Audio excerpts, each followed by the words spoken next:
Start live on Twitch, and welcome to the show. We're going to be talking today about out-of-body experiences, ETs, extraterrestrials, aliens, archons, and all this sort of thing. And what are some of the things you would like to talk about today, Arquila? Well, like various subjects. Like I like OOBEs because I get out of body a lot. Like soul consciousness is a good thing, and also like Q&A. Like I like when people get involved. So that's good. Yeah, and we like to do a little warm up here until some people show up. So we'll just. I know what we can do. Well, did you have an out of body experience recently? This It is is us. like every day, like every morning. Yeah. Like, what was one of the most recent ones you had that were interesting that you could share? Oh, there's someone was like let me think. It was like a huge building. I was like I didn't get to explore the outer world. I opened my eyes and I was already like in another body, and there was like a huge building, and I knew that I was out of body. Like it felt different, but I recalled the history of what happened in that world. And that's basically like I was on a mission to like get a few of our soldiers back. Hey, like we're gonna do that. So I end up like going in an elevator, and the door opens, and I walk in, and I hear like lots of voices, and no, people are not gonna be friendly. Like if they see me, they're gonna shoot. So my whole thing is like I have a gun and now I have to sneak through all of them. It's like it reminded me of a video game, so I just had to sneak through them like because I didn't want to kill anyone and just get my people back and like just leave that place. Well, I step in and I thought I was safe, but apparently they had like security systems, so they had like lasers or something, which I didn't see. Bam! I'm detected. Everyone's targeting me. They know I'm there. They start shooting, and like the fun thing was that I could fly and use my powers and stuff. So teleport, bam! I'm like closer to the elevator, and like just going for my team. But that was pretty like wild and crazy experience. Wow. Always something, something crazy. Yeah. Well, I'm always the philosopher, and oh, by the way, I hadn't heard about this OOBE before, and we're really we're live streaming, but it's just Ogville and I talking about these subjects. So you can kind of watch as we interact here, and as a few more people show up. We already have certain people. Oh, really? Hi, well, Yeah. hi everybody. Yeah, Hey, we have welcome Red to the Spaz show. and Hello Friend X and Random Terrarian and Unplug the Matrix, Blind Sniper and David West and Old Man Cow Up. Like, there's a lot of people here saying hi to us, which is good. Oh, that's great. Hi, everybody. Yeah, so this is just us talking. This is what we do. And a few days ago, Ogville said, "Hey, why don't we do a live stream?" Okay. So the reason I like to talk about these subjects is not just because out-of-body experiences are fun, but it's part of the greater understanding of life in the multiverse and spirit and consciousness and the dramas and the stories and life unfolding on many dimensions. So when you talk about this, share this adventurous OOBE with me. Yeah. It's like a computer game. Well, that's what spirit does, of many things. It loves to play and loves the adventure and the fun. And we invent realities and scenarios and worlds and realms and universes so that we can have these kinds of adventures. And I believe that this dimension, this third density reality experience, is a little over the top, an experiment gone wrong or gone bad, or it's a demiurge, the creator being who originally created the prototype, just imagined it, thought it up. Yeah. Extremely intelligent, brilliant being, right, with all the physics and all that, but just created it, and then just invited beings in to play in his playground. It's like me imagine a fantasy world with all kinds of neat things, and then I invite other dreamers when they fall asleep at night to tune into my dreamscape, my lucid dreamscape. Mine, I created it, original creator. But other people have to create it with me in order to experience it. But now we can interact and play all these different games, just like an online game. Yeah. The creators create the world, and then everybody else comes in, agrees to play, follow the rules, blah, blah, blah. And then you play the game, but we do it for the adventure and the fun. And I think that's what we thought it would be when we come into this originally, whether it was millions or billions of lifetimes ago or just recently. But this place got out of hand. And the darker forces, the ones that would rather keep us addicted to, let's say it was an online game and it was a virtual reality game, people that want to keep us addicted to the game, locked into the game. And if you ever shake it off and take off your headgear, you're going to be in a place and you're going to get talked into putting your headgear back in and going in another round. Exactly. And we get mind controlled, we get brain drained, programmed, all of that for this. And they get something out of it. Just like the people who create online games like a Black Desert Online or World of Warcraft, doesn't matter the game, they get something out of it. They get some kind of energy out of it for us participating in the game world. And that's this universe. That's my understanding of it.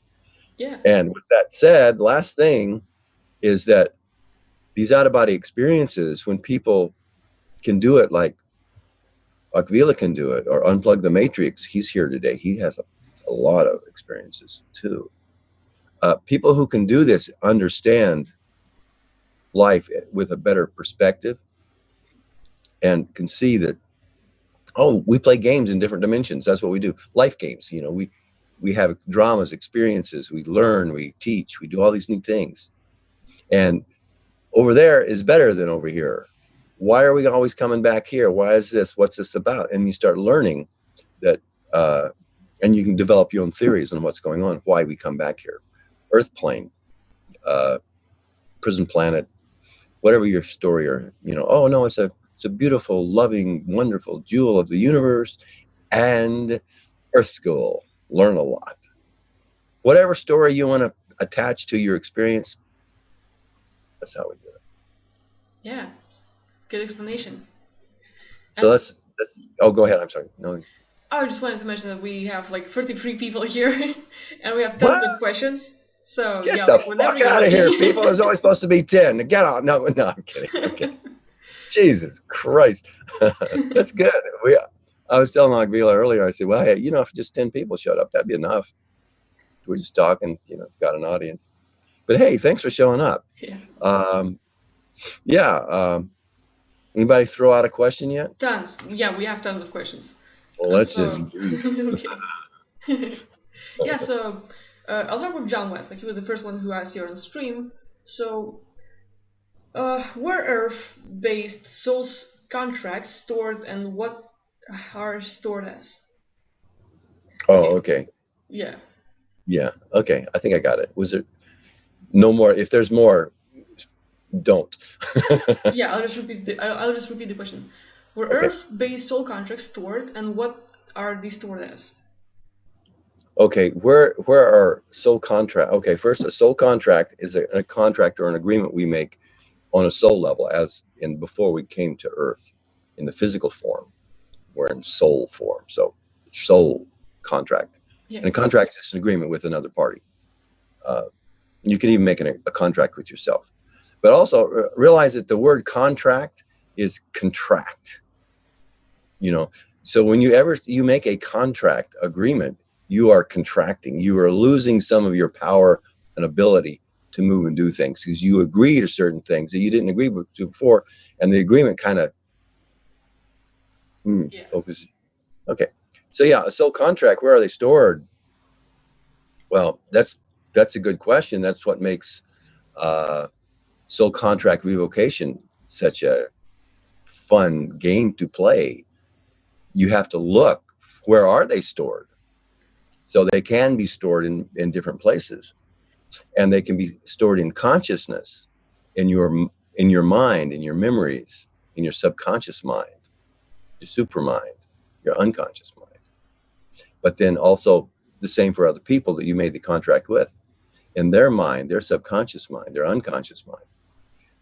150 billion years ago, on a planet far, far away under a rock, in your mind, because that's your memory. It's in your mind. But if you want to look at it from the other perspective, you're in you're talking to one of these archons or one of these beings that decide that they are the lords over our planet, and we have to make agreements with them before we can step into their game, their planet. It's just like you have to make agreements before you sign into an online game or upload software, play a game on your computer. But anyway, you make these agreements with these guys. Now, that realm you're in, you call it fourth density reality, you can call it an astral plane, a heaven world, between lives area, but it's just a non-physical realm that you're interacting. And it will have features. It'll have the ground. It'll have, you need to get your cat? Yeah, you need to get the cat. Sorry. Okay. So we knew that we were talking about this earlier. We knew this would happen. Meow, meow. Yeah. Out. It went back in a little bit. But yeah, the realm in which you're in, where you make these agreements, let's say you're talking, and it looks like a being, might look like one of the lords of karma. In another, and you can Google that, lords of karma, and you'll get all these pictures and images of, some of them are well-known names that you have heard about in New Age teachings or in religion, philosophy, and stuff. But you go, oh, these guys, these are the lords of karma. And they're the ones that we make these contracts with, as the theory and the story goes. So when you're doing your soul contract revocation work, you can buy into this story. You can call it an analogy, a metaphor. You can call it the real deal, whatever you want, because who's going to prove it, right?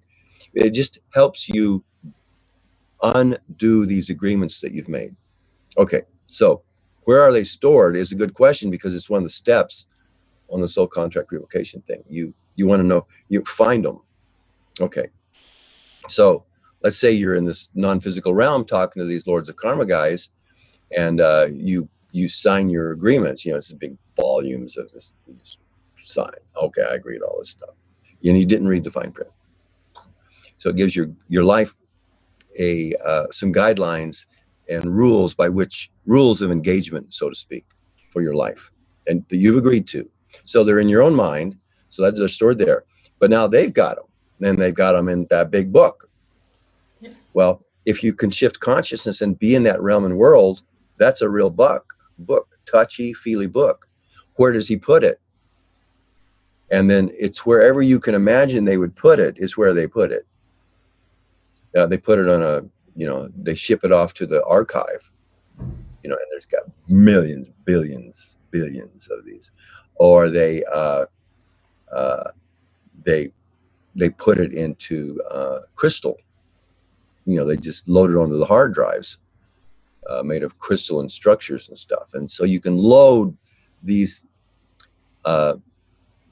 stored data in these huge crystal caves, underground caves, or beautiful crystalline jeweled archives. You just say, ooh, where are these things stored? Wherever you can imagine they're stored. In a safe, locked in somebody's house in a non-physical realm. Anywhere you can imagine is where you can do it. And that's all you need to do. Your imagination is that powerful. I made an agreement with this guy to have issues with my mother my whole life. And so where is that agreement stored? Where is that agreement? Well, it's in your own mind, but it's also, you can imagine, well, okay, I was with these beings who pretended to be my counselors and stuff. And I see them here, and there's like a university behind there. And so if I can imagine staying here after I leave, just keep my viewpoint here after I incarnate, and I watch where these guys go with that agreement, this whole thing. Where are you going? And just kind of follow them like a little drone camera. Where are they going? And is this real, or is this your imagination? Are you recalling a between lives area, or are you just making shit up? It doesn't matter. It just doesn't matter. You see where I see what they're doing at. They're putting on this super fast rail, and it's going off to some storage planet about the size of Jupiter. Oh, that's where they put it. And just use your imagination. You just follow it down, track it down. There it is. It is Jupiter. Look at there. And they store all these soul contracts. Look, where's mine? There it is. And then when you revoke these contracts and you recover these contracts from these other people you made the contract with, they're called your third party, the counterparty that you're making the agreement with. You found it. And then you used to imagine plucking it out or zapping it, deleting it, erasing it, destroying it, but you definitely cancel it, revoked. Yeah. Null and void agreement, because it was made under deceptive practices. They weren't forthcoming and they didn't tell us the truth of the situation before we signed these contracts. So in spiritual law or universal law, we can break these contracts because they were invalid. They were put together under deceptive practices. So that's the long answer. I like it. And you're like talking about soul contracts, and when you visualize like a book and you zap it. When I was giving sessions to lots of people, like, and if they have visuals, like I tell them, hey, if you see a contract or you think of a contract and you go looking for it, like, you know, with your mind, just like track it.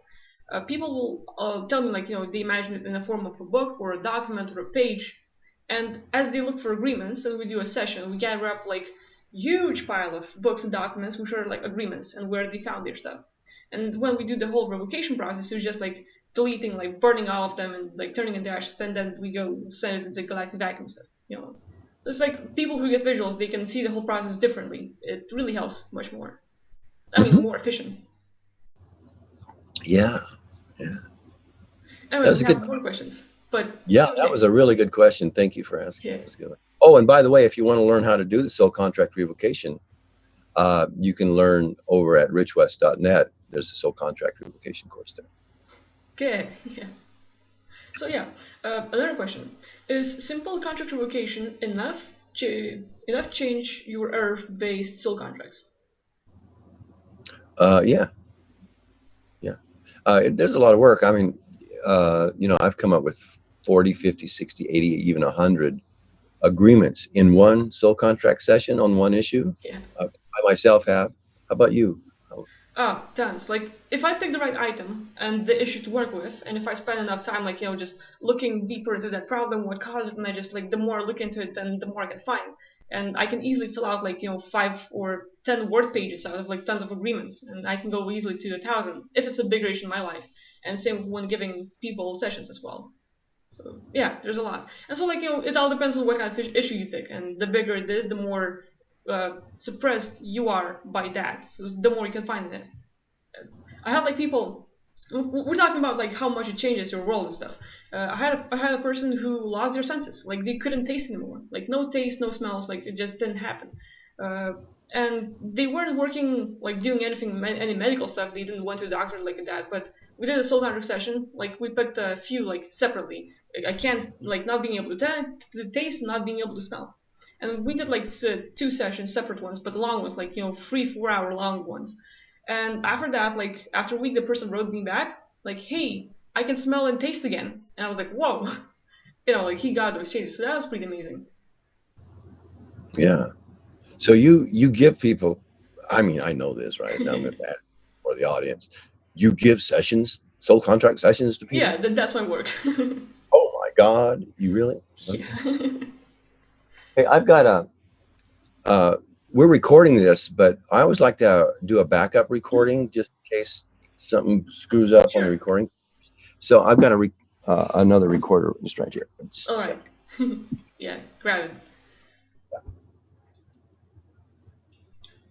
And how about you people who are here and are like viewing us? Do you get out of body much? Or do you do soul contracts on yourself?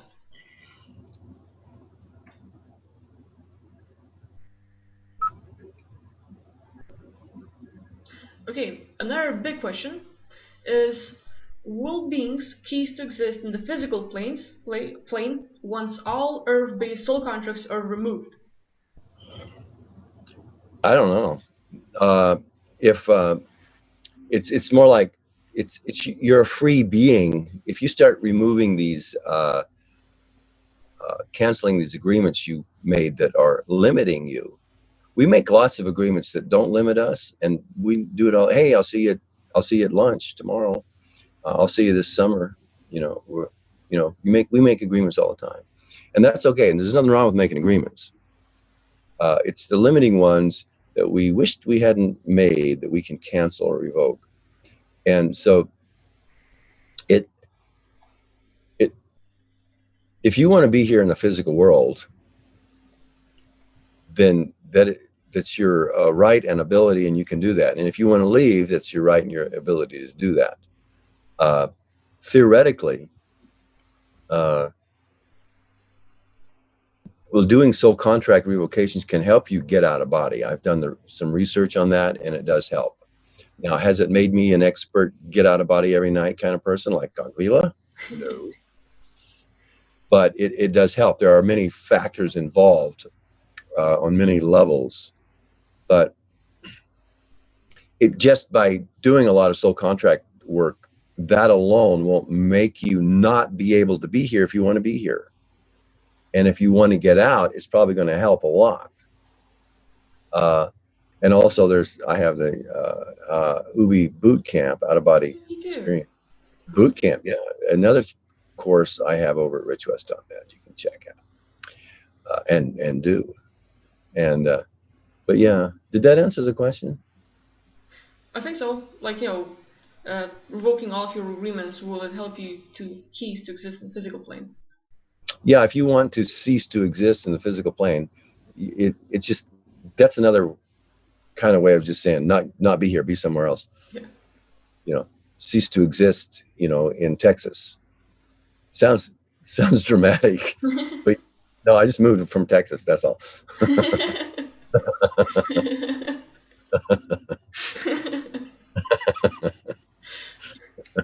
But yeah, I like your way though better. It was really, that's pretty. Ooh, yeah, cease to exist. Well, yeah. If you want to not be here, you don't want to reincarnate. Yeah, I'm saying that alone may or may not be the thing that would make it work for you. But really, all you got to do is decide right now, hey, I'm not coming back here. If you don't want to come back here, I'm not coming back. No. And then just kind of give it some thought, your between lives, your afterlife experience, and just don't come back. Just be stubborn about it if somebody tries to talk you into it. So. Yeah. And again, a little add on it, like, we've mentioned that this whole stream will be about OOBE, soul contracts, and different things. So since we're on soul contracts, and I give a lot of sessions to people, they're working on little things like their fears or their struggles in daily life, and they get rid of those problems. Like, I'm afraid of heights, and we just did a whole revocation on being afraid of heights. And the next day, person writes hey, I never had OOBEs, but I got it. So his fear of heights stopped him from going out of body, because if he would fly there, it's yeah.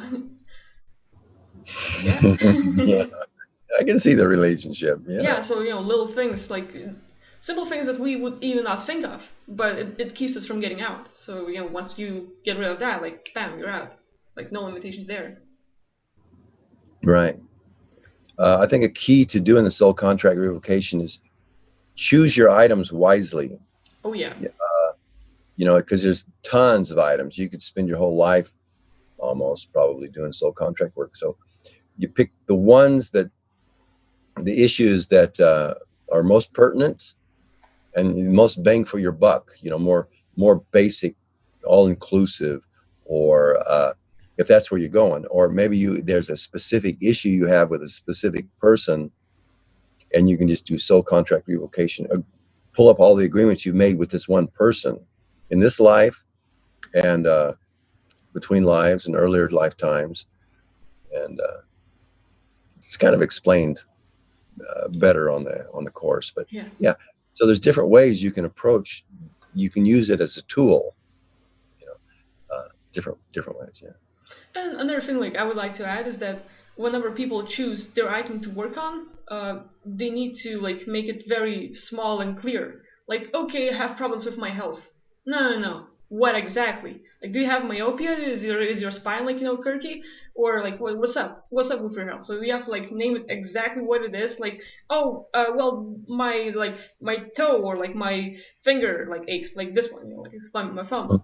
You have to be exactly where it is, and like name it, and not just like, oh, my health is like not so good. I'm not rich enough. Like, okay, if I give you 10 more cents, will you be rich enough? Like, you know. I'll be So. richer, but not rich enough. Gotta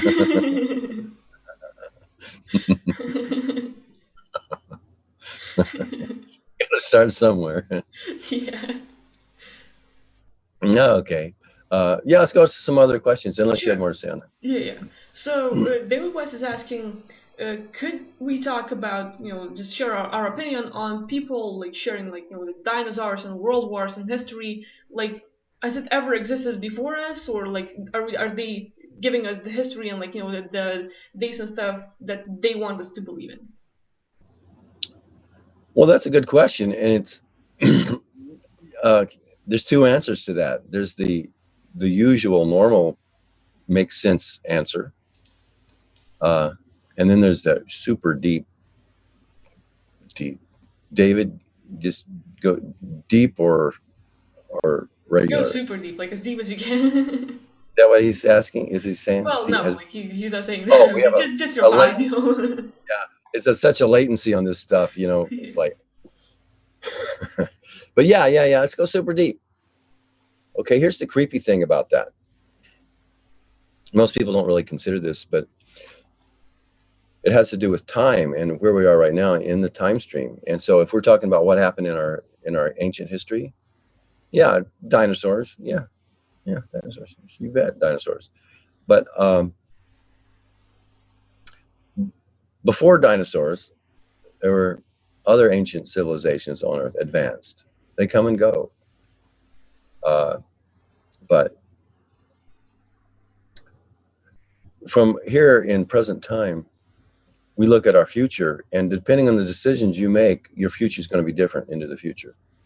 Last minute you change your mind about going to New York or something.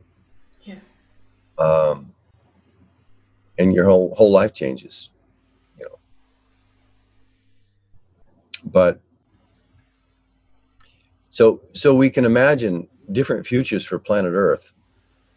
But each individual is creating their own reality, and each individual is the center of the all that is from their perspective. And the life you experience from moment to moment, out through the hundreds and thousands and millions of years into the future, it logically you can say, well, yeah, if I choose this, it's going to be going this way. If I choose this, it's going to go that way. Yeah. And it's a completely different future. So all these futures are possible, and they all are playing out just by a shift in consciousness. And so now you're getting back into that depth of being a creator, God being, a source of all that is. And it's, as a matter of fact, this book here, Seth Speaks, yeah, talks in depth about the subject of these other future tracks. So anyway, so that's not too hard to wrap your head around. Mm-hmm. I mean, for some people. But now the next level is that not only does it go that way, your past, it goes that way. There's all these different pasts that led up to your right now. So it depends on which time track and which track of consciousness are you going back on to recover your historic information. And so it's my understanding of things. It's my theory. You don't have to believe it or go with it. But one of the reasons you get different understandings of our great ancient history is because two people are looking at two different histories.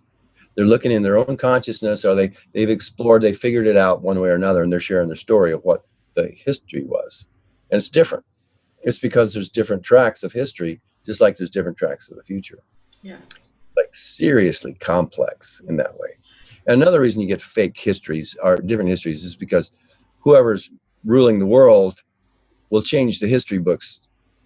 Not that the history books are even right in the first place, but this guy, new guy, is going to change it once again to benefit his agenda. And so we get all these different ideas of history, and we get these ETs coming in telling us their version of ancient history.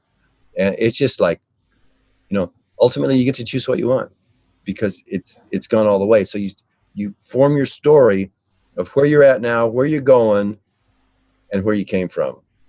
I'm talking like in millions and billions of years and on multidimensional levels. You get to call it, because there's nobody in the world can prove it one way or the other for you or even for themselves. I mean, they can prove it for themselves, but they can't prove their reality is true also for you. Anyway, it's deep stuff. Yeah. I also like say what I want to mention is that I don't think it's just you. Like science has a thing called the Fermi's paradox, and it's exactly what you're talking about. Like if I'm standing here and I choose to talk to you here on stream, or I choose to like, okay, you gotta go now, let's do other stuff. You know, like I have choices to make, and all of them will play out eventually. And I'm staying on here on this track, on this timeline, speaking to you, and there are possibilities of me going like, okay, I'm gonna make dinner, I'm gonna do stuff, I'm gonna work out, I'm gonna make a video myself, like lots of possibilities, but it all plays out at the same time. And I think like the science with the Fermi's paradox, they talk about it and they explain it, and it's like sort of they try to like scientifically prove it, or at least like get in there. So it's like it's not just us wondering about it. It's like science finally like brings up something like that, which is good. Interesting. Yeah. This girl is so well read. I mean, she does research. That's one of the things that you know, her and I had in common that we liked, because that's what I've been doing for years and years and years. And I find her on the net. She's asking me all these different questions about these things, and I go, "How do you even know that stuff?" And so you've done a lot of research, haven't you? Yeah. The more I know, the less I understand. So I try to know you more. Yeah. Anyway, someone in the comments asked, like, they emailed you a photo of Ruth Ginsburg and asked if you got it. Like, I don't know when that happened. Yeah. Yeah, I got it. I did. I thought I wrote back. Maybe I didn't. I think I got it from two different people, and I maybe got confused. I wrote one person back about it. Yeah. In the airport, and there's this, same shirt. She's wearing the same clothes. Anyway, in her head and all that stuff. For people who are here and don't know what we're talking about, let's say, because like I'm here on the phone, like who the hell is that? Like, well, I've heard you talk about it, but anyway, like for people who don't know that information, would you mind telling a little story about it? No, I don't mind. No, don't get me started. But too late. Ruth Bader Ginsburg is a Supreme Court justice, and she's been around for years and years and years and years. She's an old lady, and she's probably dead. And she's working with she's more leaning toward the deep state, dark agenda. And she doesn't even have confidence or believe in our own Constitution. I watched her in a video interview talking about changing laws and stuff, and that her favorite constitution was the South African Constitution. And she's a Supreme Court justice, and that's her job, is to uphold the Constitution. I'm going, what the hell? Anyway, she should be, if she's alive, she broke her ribs and she has these other problems, and she should be stepping down. But she's a seat on the Supreme Court, and that's important. When the deep state gets arrested and they go to court, their super lawyers are going to take it all the way to the Supreme Court. And if the bad guys have enough dirty judges, they can get away literally with murder and mass murder, cannibalism. I'm talking the serious icky shit, yeah. Treason, all kinds of things. So it's very important that the dark side, the deep state, the cabal, have as many people as most of their people in the Supreme Court. And there's about 8 of them or something. Well, she's probably dead, but if they admitted it, Trump could put in a new white hat, a new Supreme Court justice. He could nominate one, and then they could fight about it and get her get this new one put in. But I think she's probably dead. Too damn suspicious, and I believe there should be a proof of life confirmation. Not just, oh, somebody saw her at the airport. Oh, we got some snapshots. Oh, somebody saw her at this concert. Oh, there's so much suspicious bullshit around the whole Ruth Bader Ginsburg thing that it's ridiculous. But yeah, I got your stuff and it was good. I liked it. Oh, and there's also deep fakes, you know. You can just put somebody else's, it could be a deep faked video. Looks real, but Yeah, anyway. like we talked about the other day a little bit, like the AI and what they can do with the photos and text and audios and stuff. Do you want to talk about it a little bit, or like should we answer more questions? I mean, No, like we're that's still on the same topic, like it's close. yeah, that's okay. Yeah, go ahead. Yeah, so the more we work with AI, the people working with AI and creating it better, they created the softwares where AI will take like tons of photos from different people and put it into like, okay, eyes from this one, eyebrows from this one, cheeks from this one, chin from this one, hair from this one, face from this one, and you're gonna put a new person. It looks like a completely new person, but it looks like so freaking real. And you would still look at the photo and couldn't tell if it's real or not. Like, you would think it exists, but it doesn't. Like, it just created a thing.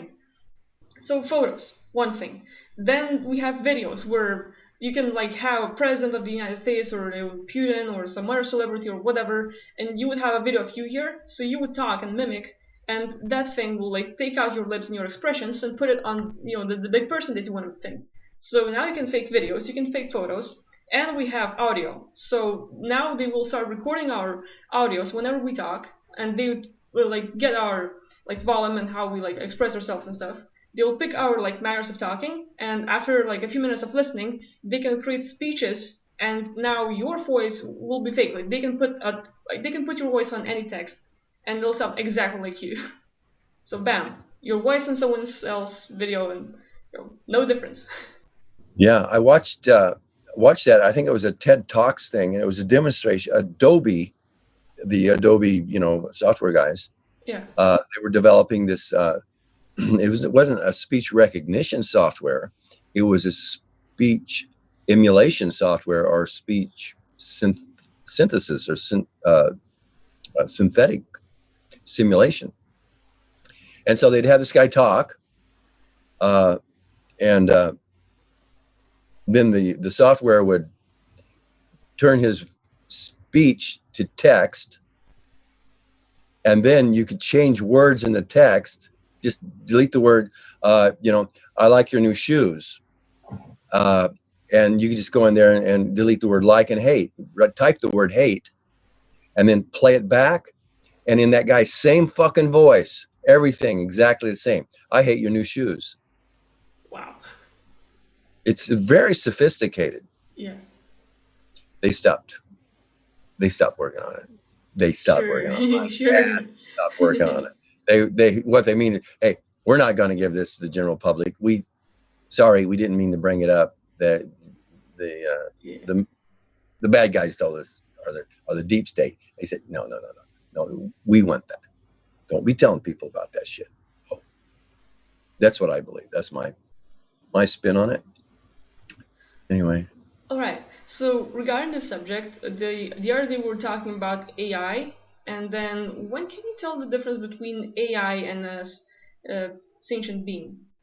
Like, if it was in a cyborg with a consciousness. Yeah. Okay, there's a good scenario. Let's say you got the robot, and it looks real. I'm just talking to you. Hi, how you doing? Well, I'm pretty good. How are you doing today? I'm a little stiff. Oh, really? Not me. I'm good. Says the robot. Now, how could I tell it's not sentient? Or how would a person tell that is just AI and not a real being there? I think you'd have to have some psychic abilities. You'd have to have your telepathy, your psychic stuff, your empathy, thing going, or your third eye visuals going, so you could see beyond the physical. Because if you're trying to tell if this thing's real just by the way it talks, the way it looks, and the way it sounds, and the way it thinks, you won't be able to tell the difference. You just won't be able to tell. So you have to have your spiritual sense, or some electronic hardware set up so you could register that. See the aura or something like that. That's how I would do it. You know, it's all theoretical, but that would be the way I'd do it. Do you have any thoughts about it? Well, like, you know, like a lot of times I try like telepathy, like getting my thoughts into other people and seeing that. Like you couldn't get really that into a robot, like I doubt, or AI. So if it was a consciousness, it would pick it up, you know. For me, I believe that, but yeah, sure, yeah. Hey, technical difficulties. Is your video of you skipping right now? Not really. Like I think it's normal. Like it's showing up okay on stream. Okay, good. Yeah, it's lagging a big time on my side. The audio's okay, but so I think the audience is going to see it okay. But how are we looking? Are we skipping too much? No, really fine. Like from my end, everything looks okay. So like I think people will see whatever comes out of my recorders. Yeah. Okay, we're good. All right. So yeah, that's AI, man. That's some serious stuff. President Trump has just decided to go full throttle and develop AI for military purposes. Yeah, just recently. I watched the. And because? Because China was going full force with their military AI stuff, so we got to stay ahead of the game. Yeah. Yeah. Well, we have China, we have America. Soon Russia will show up. Yeah. Those guys. Yeah. Anyway, more questions. How many ET races are involved in this drama on Earth? Well, I heard something like around 200 and something. That's a lot. Yeah, different sources say different amounts. I have a book. You get it. I like to show off my books sometimes. Sure, go on. We love your books.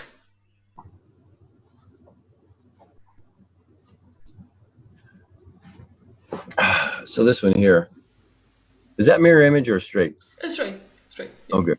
Who's who in the greatest game of history? This is all about ETs. Yeah. Yeah, and it's got lots of good data about them all, and there's just right on Earth. One of the rumors, or one of the people said, there's a couple hundred ET races have shown up here.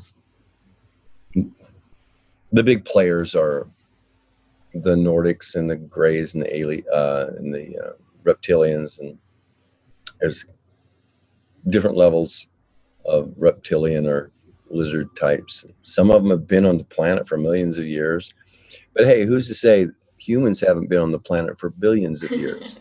Yeah. Yeah, this lady Almeen, she's the psychic mystic type. Seen her on YouTube, and she says that there were at least. Sorry about bouncing. It's okay. No worries.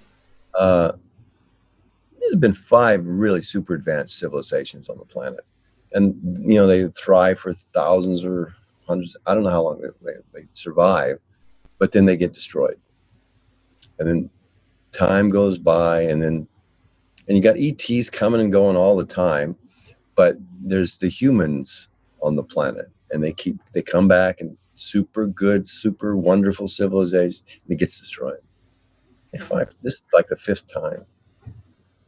So, you know, ETs coming and going. It's just it's like a bug. It's a bug's life. You know, you go out in the backyard, and there's just all kinds of bugs all over the place, and these huge ant hills. You know, one summer, and then you know somebody wipes them out, and then There's just bugs coming and going, lizards and frogs and just all kinds of creatures in your back fucking yard. Did you know that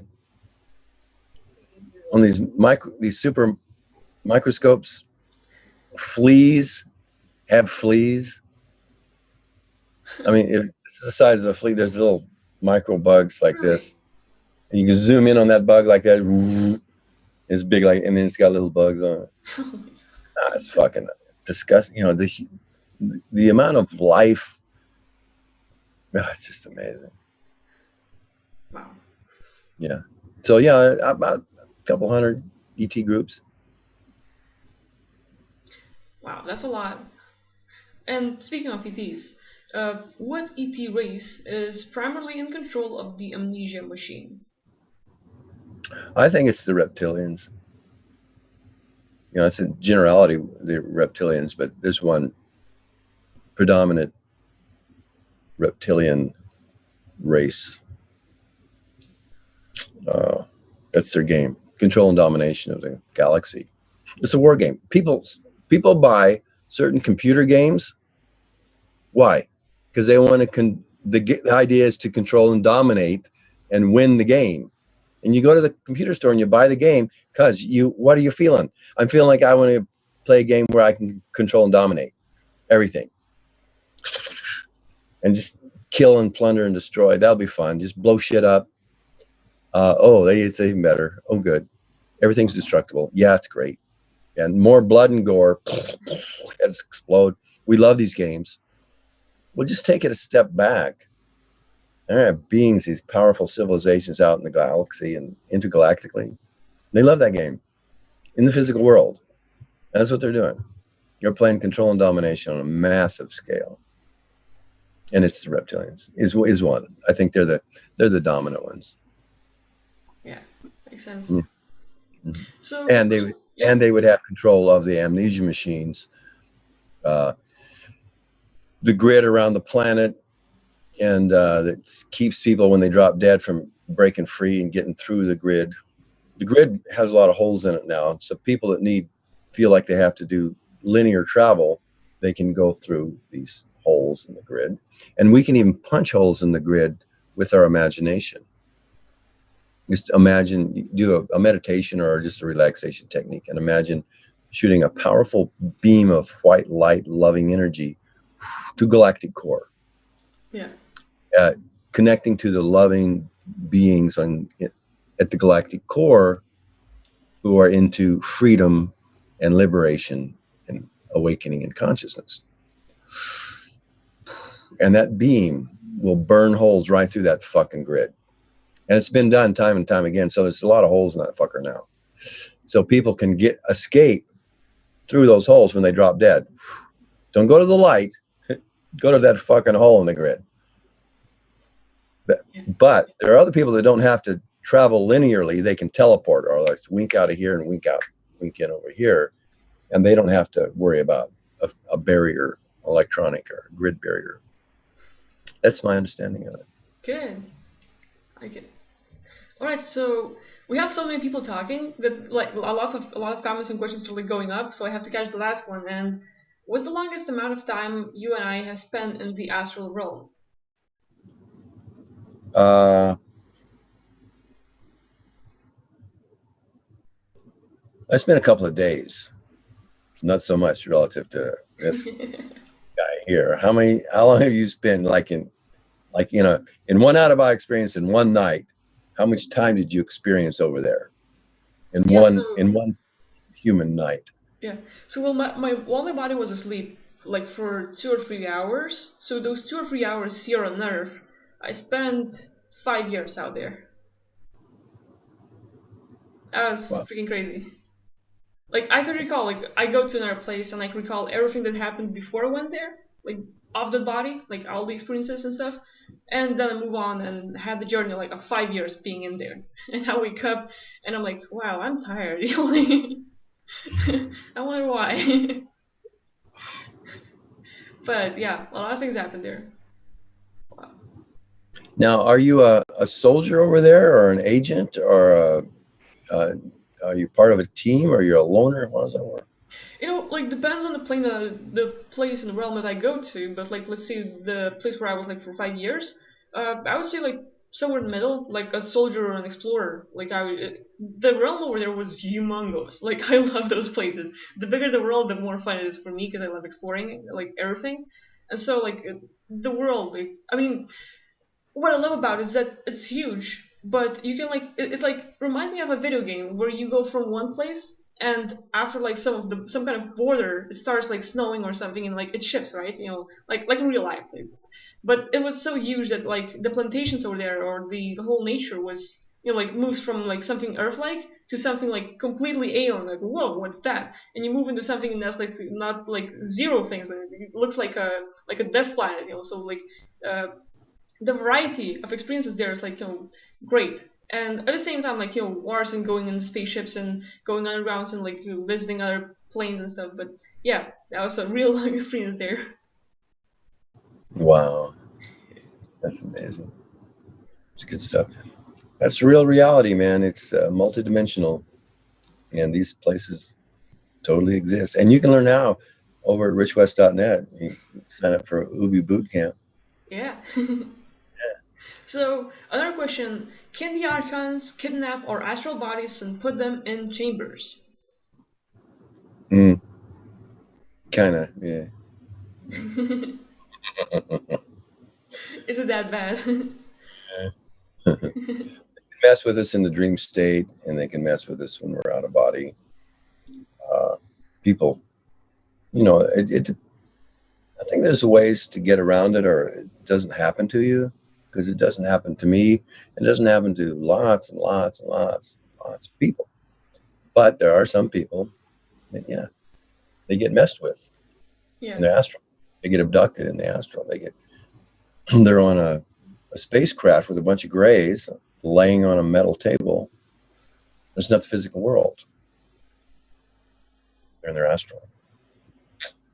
It's pretty crazy sometimes. Yeah, there's a lot going on, man. It's not all pretty. Yeah. So another question: have you went out of body through one of the holes in the grid? No, the way I do it, I just shift. It's like teleportation. Hey, let's be on Jupiter. Bang. Hey, let's go to Andromeda. Bang. Where in Andromeda? Oh, yeah, we need a planet. How about that one? Bang. And you're there. Well, how about one with people? Oh, that'll be better. Bang. And you just plug in the parameters or the requirements, and you can go there instantly. Some people, and that's the way it should be. And you can take some people, beings, they can have a whole spaceship, like a mothership size spaceship. Yeah. And they have this ability to teleport to a galaxy, 20 galaxies away on a planet at a spaceport. Bang. And they can teleport the entire complement, all the people in the spaceship and themselves in consciousness. Bam. And it's, you don't even need stargates in that kind of advanced Yeah, like travel. sorry. There's the movie Spice or Dune. It's a classic. Frank Herbert, I think it's the author's name of the book Dune, and Dune Messiah. Dune is the name of a planet. It's all sand, and they have this spice that helps people do that. And in that story, there's one race. They're called the Navigators, and they're all wormy, creepy looking things, and they're giants, and they're in these big cages. They're atmospheric things, but they are the Navigators, and that's what they do. They transport people with consciousness. So that's kind of a soft disclosure right there. Yeah, it's a real thing, definitely. There's so many different ways to travel.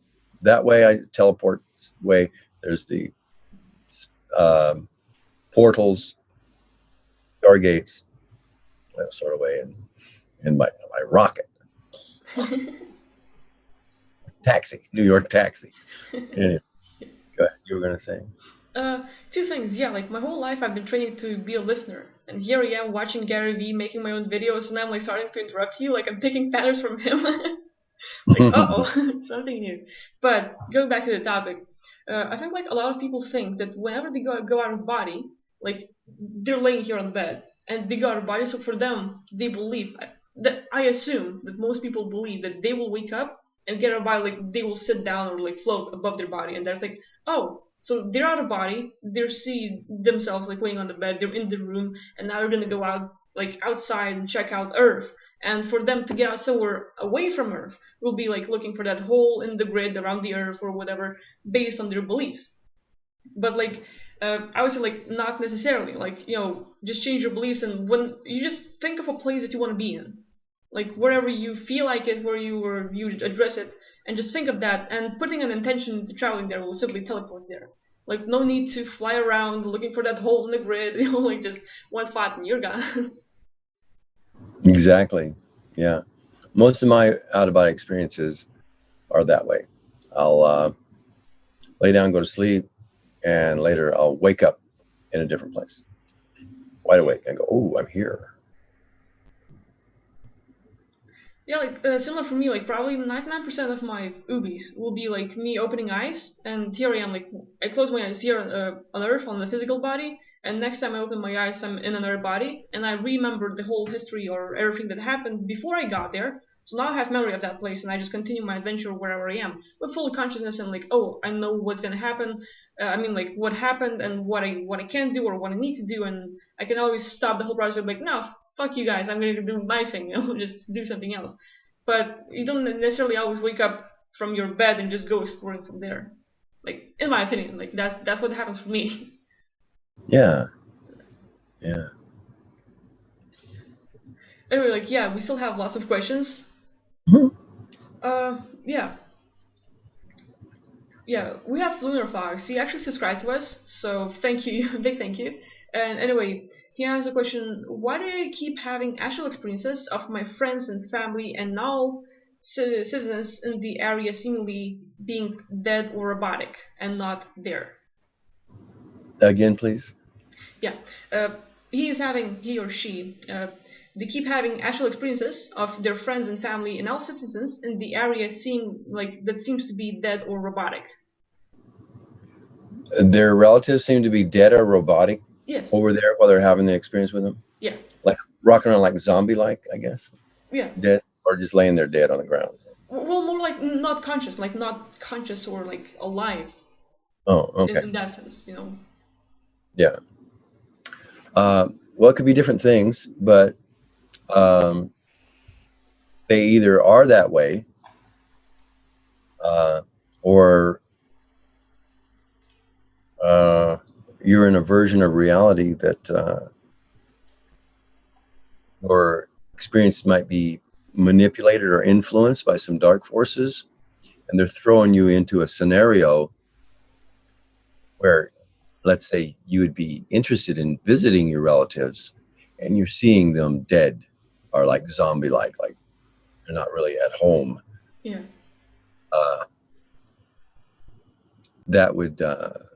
That could be an influence.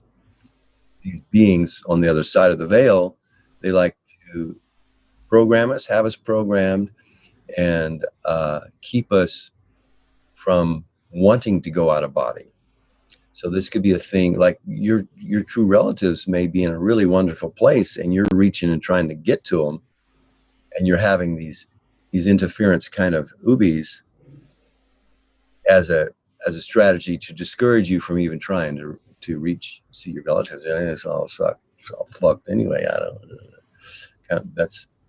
That could be going on. They're ruthless. They're sneaky. They're a lot of things. But what we are is very powerful. All they can do is mess with us because of our beliefs, what we think, what we've agreed to. So you can release your beliefs using the universal release method, which is, you can learn how to do that over at richwest.net. Or you can revoke the soul contracts that you might have with these entities or beings that you encounter or that are working behind the scenes. to influence your astral projections or your out-of-body experiences. There's probably a few other explanations too. Yeah. Okay. What are your thoughts? Well, I actually got a really good question, so maybe another session, if that's okay with you. Yeah. So let's say the question was like, where do non-believers go? As in, Jesus comes into the earth and he removes all archons and demiurges and all like agreements and stuff like that. So like people have heaven or hell. Where do non-believers go, in your opinion? Well, I'm not sure I understand the question, but let's say right now, if I walked around and somebody said, "Do you believe in Jesus?" He says, "No." We're asking where he's going to go? Is that the question? After they die, like where do non-believers go after they die? Okay, so you or I walking down the street, and you say, to be specific, non-believers of what, right? Do you believe in Jesus? I don't. And they go, well, I know who you're talking about, but it's like, do you believe in Trump? You know, you're not asking, do you believe he exists? Do you have faith that he's doing a good job and he's the right man for the job? So it's a definite, it's the meaning of the word, the word a believer. And then, so now you've got a non-believer. So because these are deep questions and they're philosophical, it takes a little bit to clarify the question for me, to get clarity enough to even talk about the subject with somebody without a big argument or just a big difference of opinion, because two people have different meanings for key words, for example. Yeah. So if a non-believer is a person who doesn't believe the Bible story about Jesus, who he is, what he is, why, and what he did, and all that. If they don't believe that story, we'll just call that a non-believer, okay? Just because we don't really know. Yeah. But if that kind of non-believer, because they don't believe in the story as presented in the Bible, and the heaven worlds and the hell place, they're not going to go there. But the non-believer is going to believe something. So technically he isn't a non-believer. He believes something. He just doesn't believe in Jesus, the whole Jesus religious biblical stories about Jesus. So this non-believer is going to go somewhere where he believes he will go. Or if he doesn't really he doesn't believe in the afterlife, oh, when I die, I'm going to just drop dead and it's going to be oblivion. We won't know unless we follow this guy through his death and next experience, because he could lay literally in a grave for thousands of years and just sleep, waiting for nothing or something. Or he might wake up in a beautiful green pasture and go, oh, this isn't what I thought it would be. So, but he probably will not be going to heaven or a hell, a dark, fiery, creepy place. And those places do exist for those who believe in them. Because they're just imagined realms, that's all, that feel and are experienced as real when you're in them. It's like a virtual reality or a simulation. Yeah, that's my understanding of it. And now, a non-believer is different from an atheist. But an atheist does not clearly believe in a God. But you got to dig into this guy that doesn't believe in that. You got to dig into his head. Hey, well, what do you believe that you create everything? Yeah, I create it myself. Well, by definition, a creator being of all that is would be a God, but he's not using that definition. But he's calling himself an atheist if he's not believing in the Christian God. And maybe his upbringing and intellect or his education and philosophical thoughts haven't really expanded that far. And he goes, religion, Jesus, God, no way. And the only thing he knows to label himself would be atheist. Or he doesn't even label himself that. He's discussing the way he believes, and somebody else, let's say a Christian, say, oh, he's an atheist. So he gets a label put on him. But it depends on what the person truly believes, and his nature that will give him his afterlife experience and the nature of it. And atheist, non-believer, Christian, Hindu, Buddhist, whatever it happens to be, their belief systems are going to influence where they go in their afterlife. Yeah.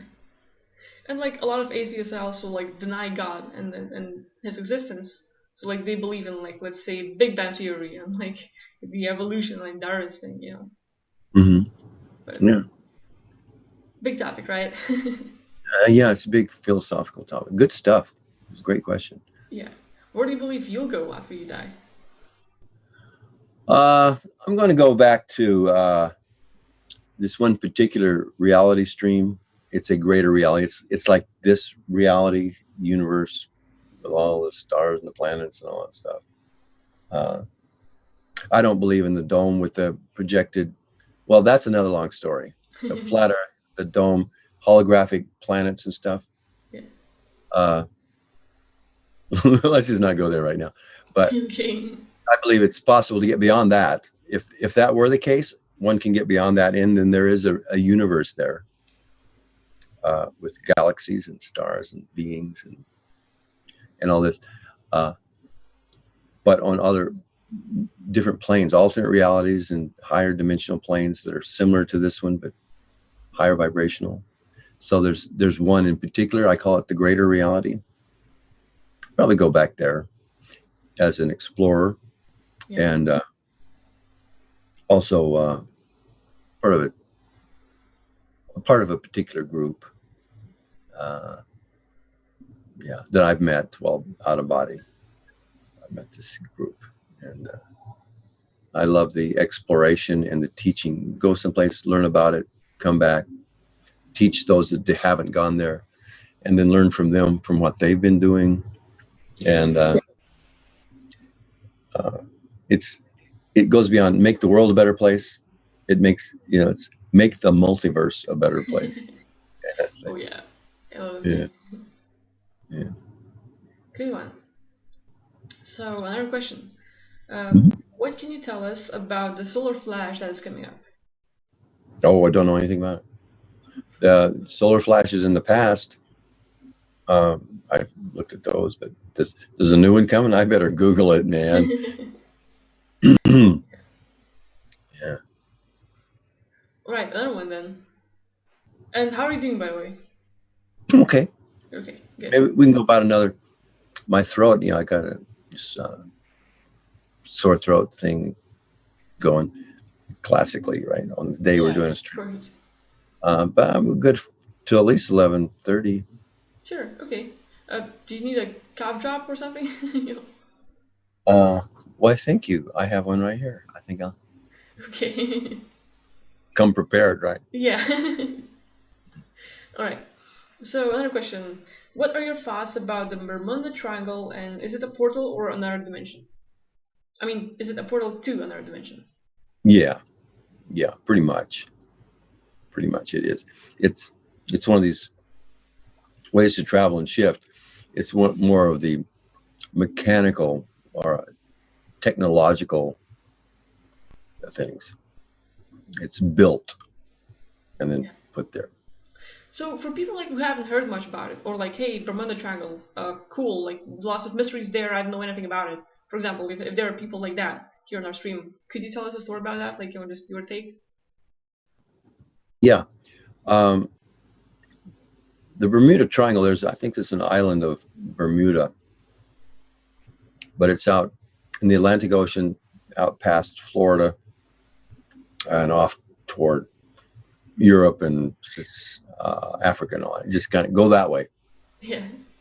And it's a location or an area that for many, many years, mysterious disappearances of planes and ships, they disappear. And it's an old, ancient portal, a dimensional portal. And there's been a lot of research, and the dark forces and our secret government people, they know all about it. But the rest of us, it's just a story. But yeah, it's a real deal. And I don't know if they've got it fully functional now, it's actually being used in the way it was designed, or it's still kind of a broken down sort of thing. They probably got it working, and they know now to steer clear of it, unless they want to use it on purpose. Yeah. All right. Another interesting question. Have you ever met celebrities, politicians, and other people like that in the astral? Yeah. Steve Martin. That's Steve Martin of 30 years ago.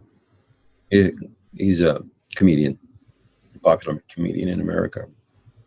White hair, movie star, Saturday Night Live, stand-up comedian. I met him, talked to him. Nice guy. It's pretty neat. That's the only one, though. For me, like, I guess since I'm much more into music, like I've met a lot of musicians, Paul McCartney, Elton John, the guy who recently killed himself, like from Linkin Park. I can't remember his name right now, but like lots of musicians, and met Barack Obama as well in one of my movies. Weird one, but yeah, I meet him a lot. Wow. Not a lot, like it happened, but still. I met well, I didn't meet. I wanted to talk to a president. It was in some other realm. It wasn't the United States president. Yeah. It was the leader, the president of this country, and I was there. Alternate reality. There's some important information for him. But then there was a time I was invited to be a part of a council. There's lots of councils, but it's felt such an important, wonderful honor to be invited to this one mystical council. It didn't have a fancy name like White Brotherhood or some weird, creepy fucking sounding thing. Yeah. But it was neat. Yeah, I was like, that's all. All right.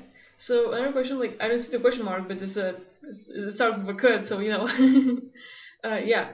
Could somebody with the money and power transfer their soul to another body, having the other person's soul leave? Yeah. You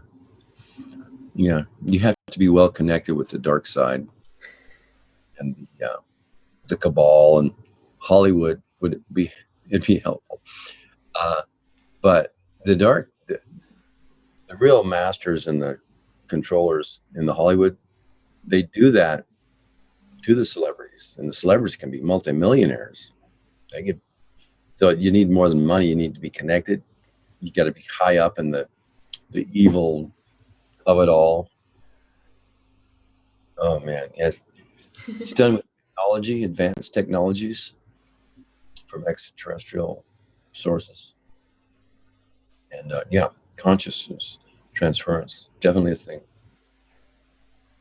Yeah. I forgot to I keep talking about it, but I forget to Google that Russian guy who wanted to transplant his head. Like, I wonder what happened to that guy, because it was such a sensation and big thing, and like no news for 2 years. Like, I haven't looked at it, but still, I have to remind myself to look at that because I want to know if it succeeded or not. I wonder about the results. Yeah, well, that's a little different. It's like if a guy lost his foot and transplanted another foot. That's no big deal. Well, how about both feet? Okay, that's no big deal. How about both legs? It's still doable. It's the technology just sewing body parts onto a body. Well, just keep going up and up and up and up. It's still no big deal. And you go all the way up to here, and well, hell, that's just sewing a new body.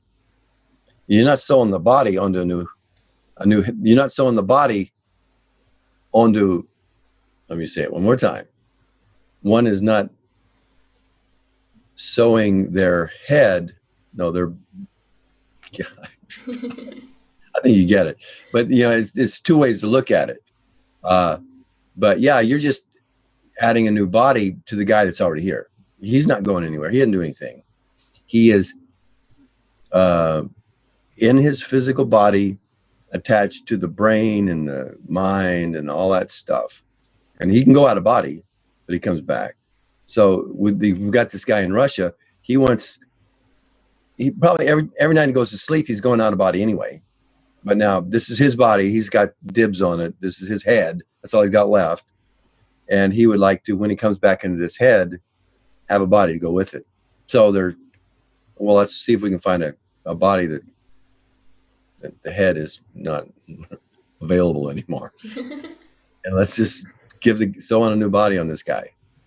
It's completely doable. The technology of getting the nerves and everything, I believe is totally advanced technology doable. Emery Smith is very into the advanced medical technologies, biological technologies.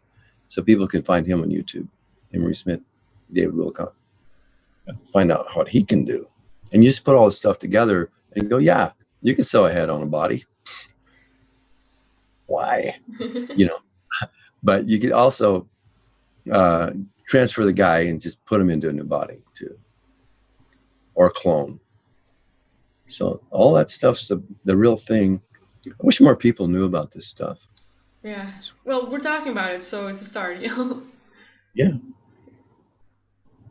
Go on. So, more questions.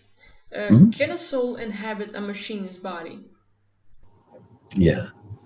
Yeah. Here's the thing. If you're going to do it, you want to have a machine sophisticated enough to make it worthwhile. Because if a soul could inhabit a machine, a soul could inhabit another body. So you got to ask, why would a soul want to be in a machine? Well, the machine would have to have the capabilities that were desirable for the being that's going to inhabit the body. And the way you inhabit it is really you're just tuning into the interface, the computer, the software, the programming, and with your being able to control the body with your thoughts.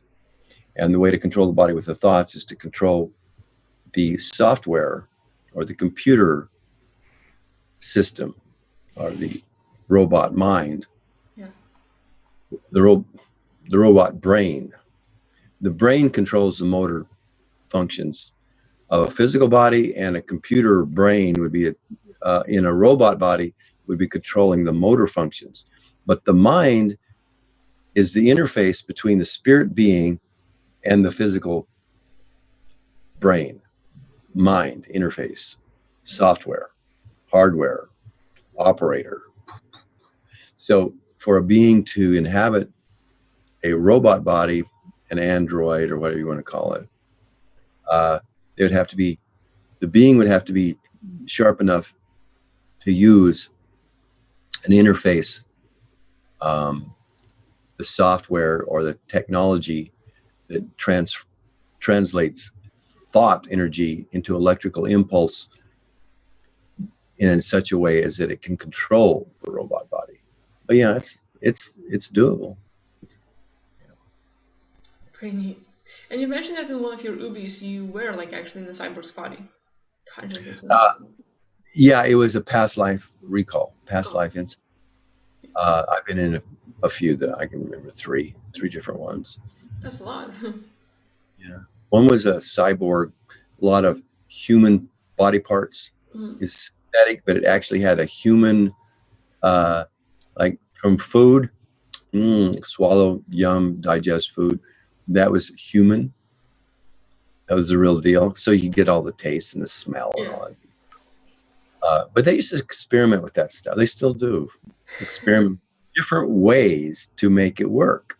Yeah. And one robot body with human parts in it.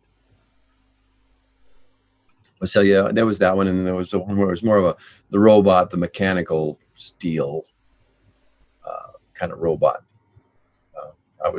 That was my body in that life. I had a body like that.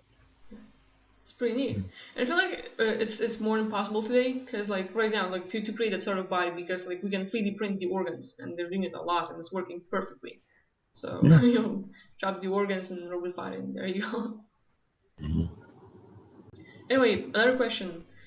What do you think about non-real people or the backdrop people or the NPCs? Like Oh soulless yeah. people, I guess. Yeah, that one always creeps me out. That's a good question. It's like, are they really? Can you drive down the road, you stop at a stoplight, and you look at somebody in a car, and you go, "Are they real? They look so fucking real." Well, if that's a real person, where are the backdrop? Where are the NPCs? Yeah. That's so creepy. I believe it's quite possible. It's creepy. Yes. What? Do you ever look in the mirror and go, "Am I real?" No. That's the acid test. That's the true test. Are you aware that you're aware? I'm aware, but I am aware. Am I aware that I am aware? See, in dreams, we're aware. We're running around doing things in a dream, but we're not really aware that we're aware in a dream. So it's the being aware of being aware is that level of awake conscious. So I go, am I aware? Yeah. Do I know that I'm aware? Am I aware of that I'm aware? Yeah, I think so. Yeah, got it. Okay, I'm not an NPC, but an NPC won't be doing that shit. So I guess you could ask, hey, have you ever wondered, look in the mirror and wonder if you're real? Nope. No. Damn it, Grandma! Yeah. Like, so they probably won't have those existential questions for themselves. Yeah. You know that word existential? Yeah, I was like over 20 years old before I realized what that word meant. It sounded like such a philosophical, existential. Ooh. It's a, yeah, I was thinking of something. I was thinking existential. I wasn't thinking it through. I just heard the word existential. Oh, well, that's exit? You mean like outside? Outside of, oh, I got it. All right. Outside of me. Yeah. And I walked with that definition for years. It's like exist, pondering your existence. You're being existential. Ooh. A philosophy about one's existence. Existential. Ooh. You should have seen the light go on when I figured that out. I was like, oh, it explains so much. I believe that. It was Like for great. me, it's different because like my native language is Lithuanian. So if you would put two words like exit, it would be like išėjimas, and existential, existence. So they're two complete different words. Yeah. Like you can't mix them up. For me, it's like Okay. it's hard. Like when I use English and there's like a new word or something like similar but with a different meaning. Yeah. My big problem is like pronunciation rather than understanding the meaning.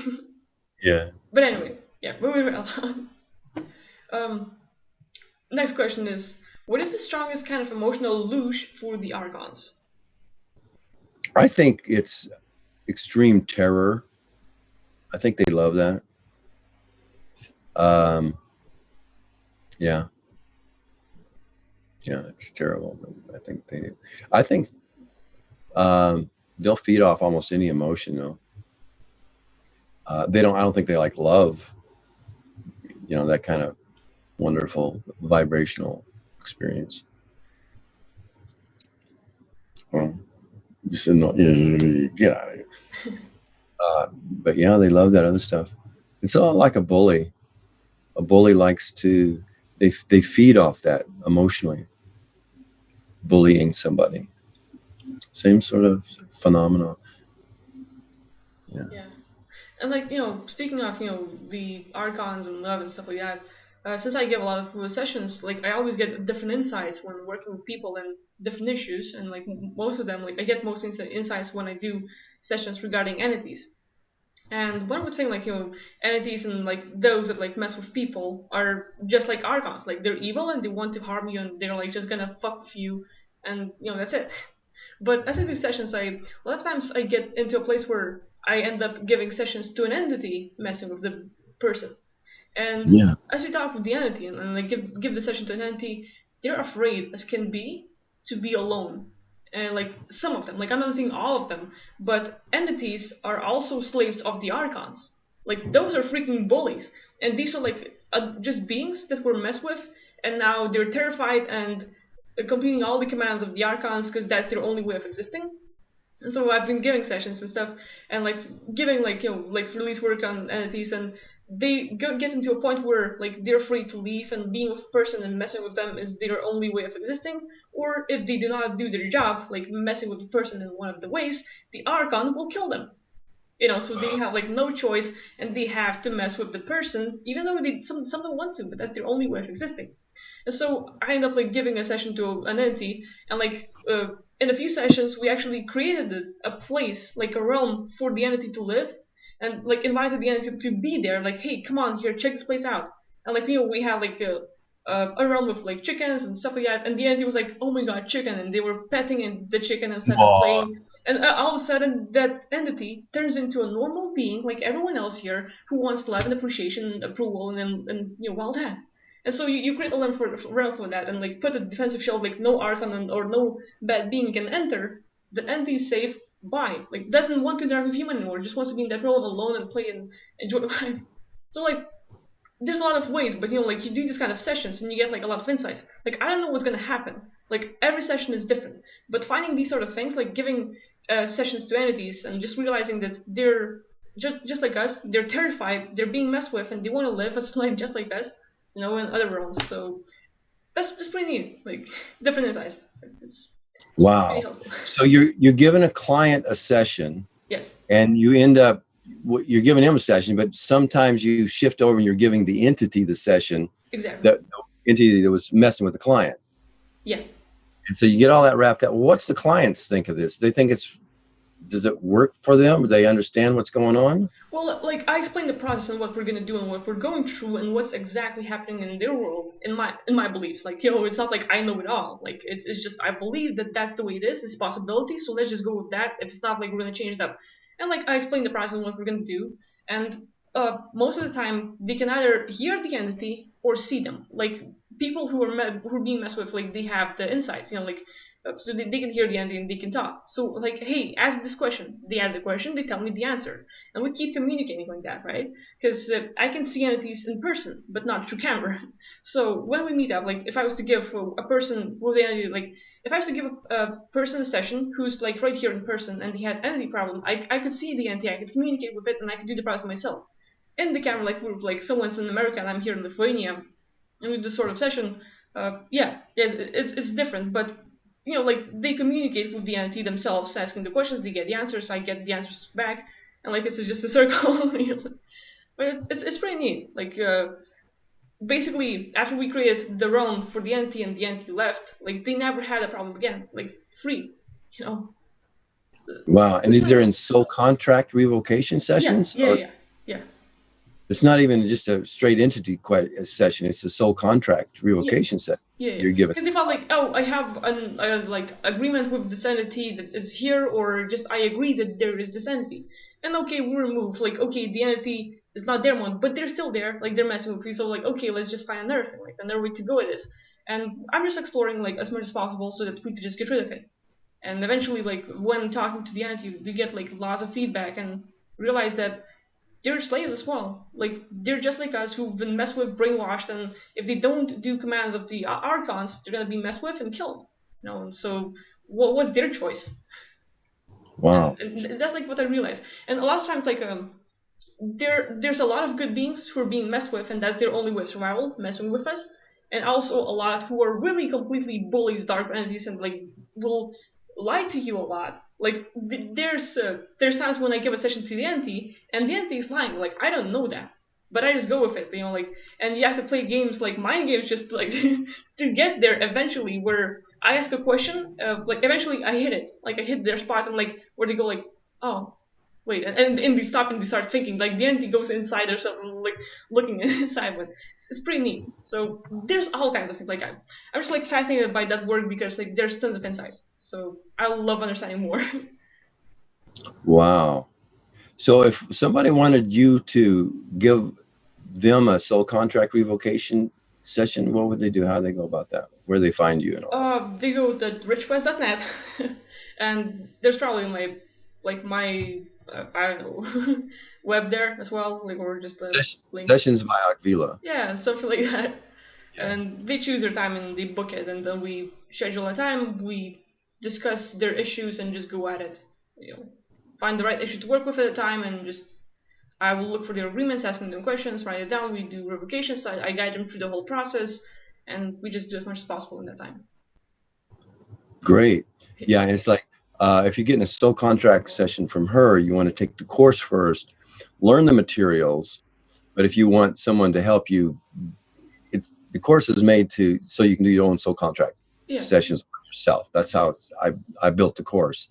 But some people would rather do it with a facilitator. So I get a lot of requests for like, hey, can I like take the course and can you tutor me? Like, I want you to help me to get through the whole course, and can you teach me in there? And like, sure, like, I don't know. Yeah. So you can find out more about that at richwest.net. Just sessions by Akvila and things like that. So yeah, God, good stuff. Yeah. Wow. I love these insights. Like, OOBEs, they're cool. Like, I get them every day, and like I can see a lot. This is experience a lot. But the things I get with entities during sessions, I'm just amazed by that. Like, they're always. Wow, that's good stuff. Well, hey, how many people are here now? 27. 27. Well, hi everybody. I guess we could go a little longer. Sure. And more questions these are great questions you guys have been asking, and really appreciate it. And I'm enjoying sharing my thoughts, but I love hearing Akvila share her stuff about it. Yeah. Well, like for me, I'm just having a huge breakthrough because like I used to be a person who always listens, and for me to talk was like I would get like super stressed and like, oh my god, what do I say? Like it was just like really uncomfortable. And recently I started making my own YouTube videos and stuff, so I'm finally fighting through my anxiety and like fears, and like I'm really afraid of being in front of camera, and I'm facing it, I'm doing it, and I'm just like going through lots of my issues. But like it really helps, and like I've just noticed a huge shift where I'm just becoming more talkative, and now I'm hogging the mic, which is like really unusual for me. About that, right? And good. Well, that's working out just fine for me. Okay. Well, for today, like when your throat is like that, sure. Yeah, especially today. Yeah. Okay. Anyway, go ahead. More questions. So the question is, do you guys discuss the Starseeds? And we can, like, yes. Yeah. I'm pretty sure I'm a starseed. Akvila's a starseed. Probably you guys are watching are starseeds because there's billions of people on this planet, and there's not very many people focused on this sort of subjects like starseed. Yeah, extraterrestrials, ETs, starseeds. What I consider a starseed to mean, hey, that's a good point. What do you mean by starseed? What I mean by starseed, I haven't really looked into the definition, what people throw it around. Basically, we're beings from the stars. We're from other planets, other galaxies, even other star systems. And we come from the stars. And we seed the planet. We ourselves are the seeds of knowledge and awakening for a population. So it's like seeds of awakening, light on the planet. That's what I consider a starseed. And it's multidimensional. Whether I came from a physical star system way out there, Andromeda or Procyon or someplace, or the Pleiades, or did I come from one of those places, but from a higher dimensional plane? Yeah. This being the Matrix, the simulation of the real reality, where they would have a real Andromeda galaxy, a real Pleiadians, and the real Procyons, and the real Milky Way galaxy, the real one, of which this is a simulation. And we, it's like coming up with a, Rockstar Games comes up with the next best fucking simulation realm, right? Yeah. And it's like 3D. You can wear your goggles, but now you can touch things. Oh my God, so real. But it's not the real thing. It's based on the real thing. And if you can get out of the simulation, you can get into the real deal. Well, in this world, the simulation is often more fun. The computer game world is more fun than the physical world. And that's because this particular world has pain and unconsciousness and amnesia in it. In the game world, you drop dead, you respawn, or you start a new game. You can remember the last lifetime of your character. Yeah. It's more fun. Oh, I did this before. Now this time you go through, your skills are better, and you know where the bad guys are, and you learn new strategies, and you understand the game world better. And this time you're not going to get shot by all the bad guys. We can't do that in this physical world. But this physical world is just a simulation, but it's a terrible one. We get the amnesia, and we get the pain and the unconsciousness and the sorrow and all that. It's just too intense. It drives beings insane. It's just really terrible. So this was a bad idea. But above this one, outside this one, is a greater reality.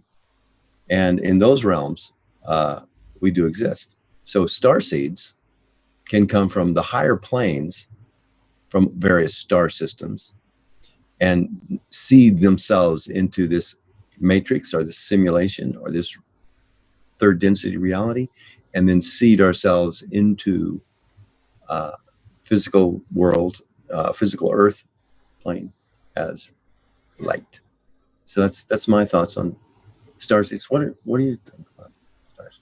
Well, like I never Googled much about it.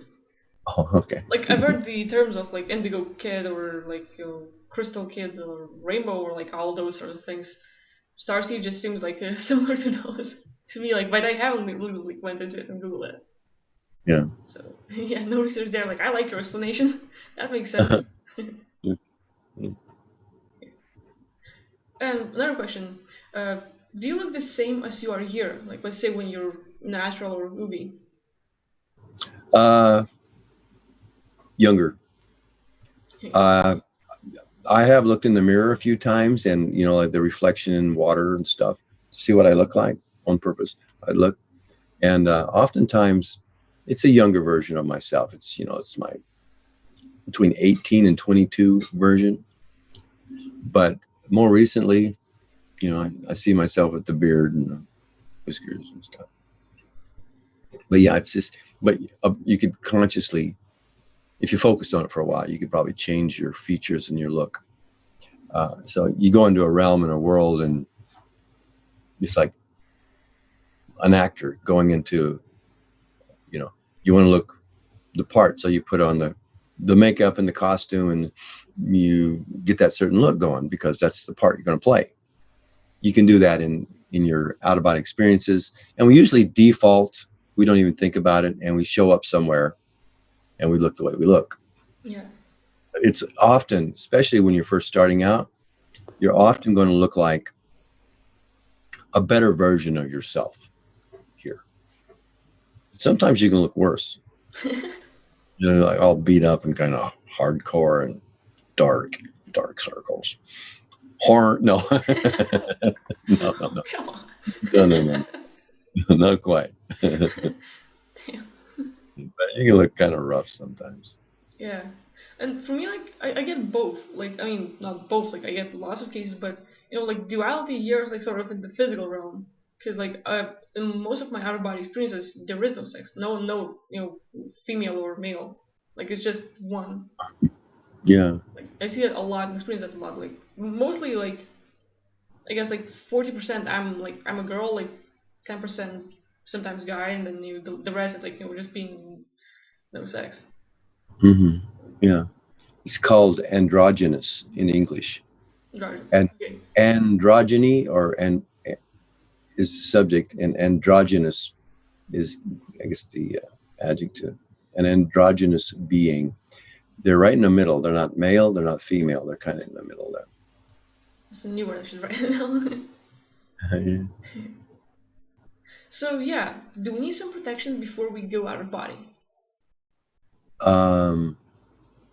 It's a good idea, yeah. How do you usually protect yourself when you go out of body? I don't. It's a good idea. I don't do it, but it's a good idea. When I first started doing this, I was using Robert Monroe's technique, focus 10, focus 12, and all that stuff. And it's an audio tape with binaural beats. And he would walk you through it, the relaxation and the focus 10 thing. And he would put in there the protection. And it's as simple as, you know, I intend only to have good beings have my best interests in mind. I only allow, you know, I only want to, I'm paraphrasing big time, but I only allow those people in my space, and those are the only kind of people I will communicate with. So it's a form of protection. Yeah. Robert Monroe also has a thing called a resonant, as resonance, the vibrational resonance, a resonant energy balloon or an energy sphere. And he walks you through it on how to create that energy sphere around you. And then he teaches you how to create it instantly after you do it a few times. And so you've got your energy sphere. And this is another protection that will protect you from the dark forces and evil intentions and different things like that. So yeah, it's a good idea to have protection. And that's the kind of protection I've used over the years. And I don't even think about it anymore. I just, you know, hey, okay, I'm protected, I'm good. Yeah. And there's a book over here. Yeah.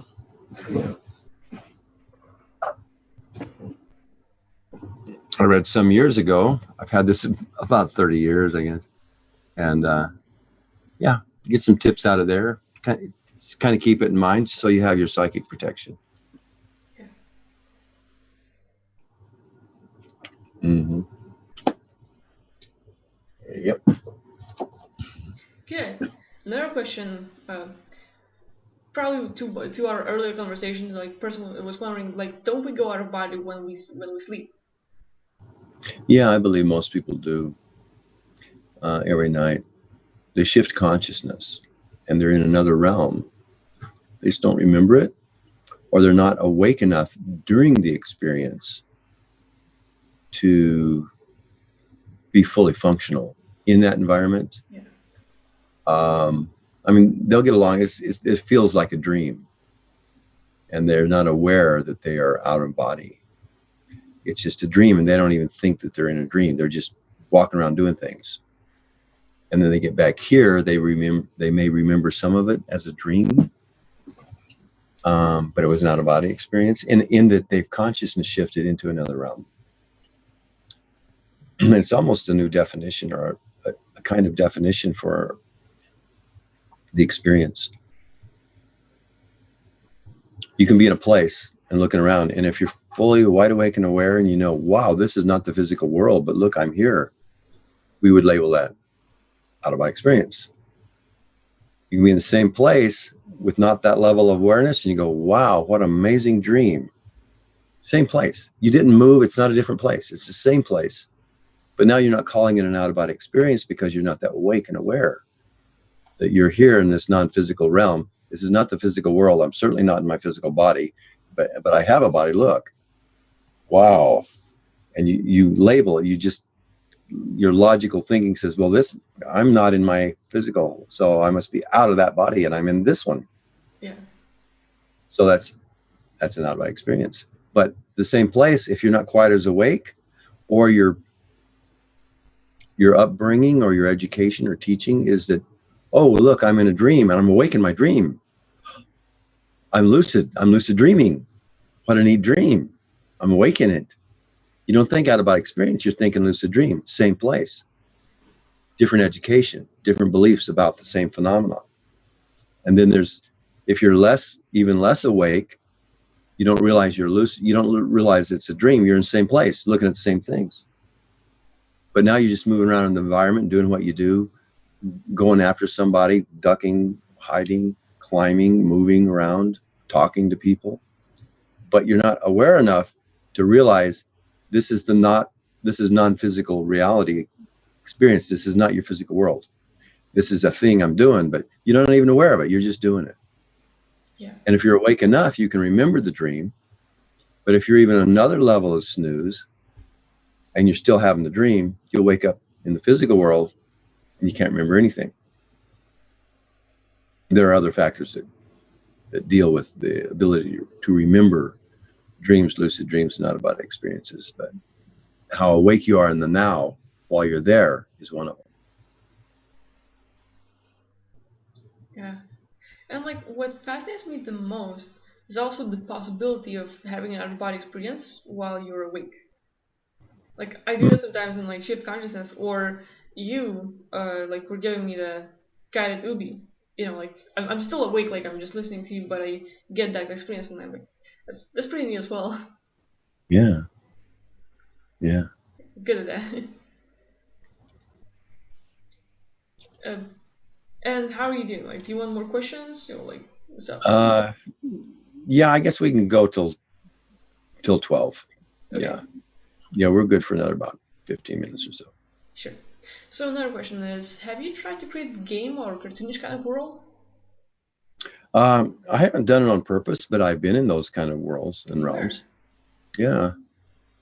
Pretty neat. Oh, they're just fascinating as can be. It's all animated feature world. And I've been in game worlds. You know, one is CGI looking environment. Yeah. But the other is more like a old style Disney animation. You know, very vivid and bright, but animated. It's just fascinating. As fun as can be. Yeah. There's a movie, a Hollywood movie called Cool World, where a real guy gets drawn into cartoon world. Yeah. Pretty neat. Pretty neat. Yeah, like for me, like I'm more of a gamer, so like if I play that game and just see the world, then I can like get out of body and just go into that world as well. Like the recently Red Dead Redemption, like I've been to that one a few times. Like that sort of universe, like not with the same exact story and everything, but like that sort of universe. And Assassin's Creed, that one as well. In anime worlds, like I've been there as well. Like so, it's pretty neat. Like whatever you see, you put it into like okay, that's possible, you know, so you can experience it as well. Yeah. And that makes me think philosophically once again about what creators we are, and we create worlds and universes. We could live there as long as we want if we chose, if we weren't addicted and somehow weirdly connected and entrapped in our physical experience. You know, you could leave this realm forever and never look back and live in these wonderful realms and go out of body from those realms or shift consciousness out of those and travel to the many different kinds of realms and realities. And that's the true nature of our being. We've kind of got stuck in a rut with this physical universe experience. It's kind of a trap. But yeah, so many neat things, so many wonderful experiences. We have a neat question. Are you able to talk with dead relatives in dreams? Yeah, it's possible. And you know, you might be having a dream. You're talking to a dead relative, and in fact, it might not be a dream. It could be, you know, the dream. Another thing about a dream is there's so many different subtle things regarding all these phenomena. But in a dream, you could be dreaming that you're talking to a dead relative, and it's a construct. And the construct isn't really your relative. And you could be creating that construct. A friendly spirit guide that's helping you deal with issues could be playing that part of relative. Or you can be getting messed with, and it can be some with bad intentions toward you to manipulate or mess with you. They could be playing that relative. Or it could be the real relative. So it can go lots of different ways. But yeah, you can definitely talk to them in those realms. I've talked to my dad, my cousin, more than once. Yeah. For me, like it was neat because I've met my great grandfather in an OOBE, and we were able to help. Like I really loved him in this life, but like as a kid, I don't know. I was really that young when he died, and I didn't understood the world, or I didn't have my values. So like the world like seemed very simple until the last minute. I was like, like I really wished I would have talked to him much more and stuff. But I was just like school and as a kid like different things, and that never happened. And when I got out of body, like I actually like met him accidentally. Like I wasn't thinking about it. We just met, and like he was there, and we talked a really long time. And like he was like in another place, just doing just fine and enjoying his life and stuff. But it was so good to see him and just know that he's doing good and just have a conversation or at least a few things to say and like do it. Like for me, because like if people want to like talk to their dead relatives, like best way for me, like hey, OOBE, OOBE is the thing. But what are yours? Like what would you offer like for people to do like to talk to their relatives? No, yeah, I go over to richwest.net and sign up for OOBE boot camp. That's what I suggest. Okay. Do some soul contract revocation work too, on the ability to get out of body, or the desire or the inability to connect with one of your relatives that have crossed over. Yeah, both ways. It can help. Definitely happen. Right. And you once mentioned that you could like write something on a paper or something and let them see. Mm-hmm. Like, could you Yeah, elaborate? Like, how is that? yeah. There's different ways you can communicate to people who have crossed over. Because sometimes, depending on the kind of person it is, they will stick around, or they'll come back and check on you. Or when you think about them a lot, they'll say, "Are you okay?" They're doing fine usually. Yeah. Yeah, they're checking on you more than you being checking on them. But you can actually write a message on a post-it, or a letter on the wall, and put it on the wall where they used to be. Like if they come over and have coffee or something. Uh, you can just put a letter there to them, and they'll be able to read it. They shift. They can see the astral version of it, same letter, or they can see the physical letter, different ways. So there's ways to communicate to them that way. Another thing you can do is just lay down in bed before you go to sleep at night, kind of get relaxed and focus on your relative and just talk to them. Just talk to them. They can probably hear you. The trick is for them to communicate back to you. They could be easily doing what they can to communicate. Yeah. But it's our ability or inability to receive the communication will often get in the way. Thinking a lot, mind clutter, emotions, beliefs, these things can get in the way and block their desire, not just their desire, but their actual communication. So if you can do quiet mind stuff and focusing on your relatives, and then allow yourself to be open to the impressions. Sometimes they'll communicate in words, sometimes thought impressions that aren't words, sometimes inspiration or events can happen in your world. Yeah. That is their response to your communication. It's pretty neat. So basically, like they communicate and they send all sort of messages to you, just to get back to you. But it's up to you if you get it or see it or not.